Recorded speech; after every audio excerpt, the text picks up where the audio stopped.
Welcome back here. The time right now, 11:47, and happening today, local leaders giving out free air purifiers to people impacted by the cross-border sewage crisis.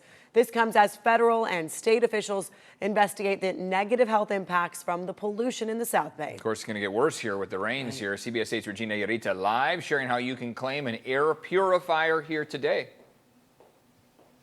That's correct. We are actually inside the county building about 11:30. That's when they had a press conference for a demonstration on how residents can apply for this air that will actually help people here. But I'm actually going to bring in Acting Chair Tara Lawson-Remer. You were just talking about how this is really going to help residents in the South Bay. This is a start, right? But obviously so much more resources needed in that area. Yeah, I mean, I've been fighting since day one to make much more progress on the Tijuana River crisis. It is totally unacceptable that people are breathing in dirty air, their kids are playing in water that's polluted. This is not right. This is not okay. It has to stop.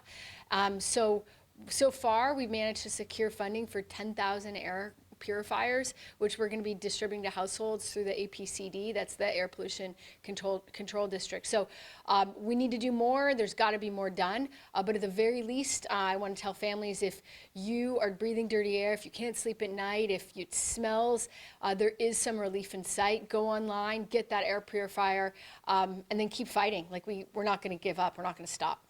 Is there priority for certain residents? I know obviously there's people who are living right next to the Tijuana River sewage crisis, and they need an air purifier. So is that going to be part of also the program? Yeah, so we're definitely giving priority to people who are the closest to the stench and the the toxic pollution, and then also people with kids and seniors. Walk me through, I mean, obviously we've heard really the complaints, right? Residents describing what they've had to go through, just their everyday life, and how this is disrupting their day-to-day activities. So noticing just really what they've been going through, what else are they looking for? What else can the county do to really help and just speed up the process to get this under control? Yeah, so I think this has been going on for far too long. I mean, we all know this. This has been a problem forever. And I do think our congressional delegation has made some great progress. They've now secured $700 million to fix the sewage treatment plant on our side of the border, which is great. But number one, what else needs to happen down in Tijuana? What about fixing what's down there? And number two, just because we fixed the sewage treatment plant, that's not cleaning up the toxic mess and all the pollution and all the sewage that's already in the river valley.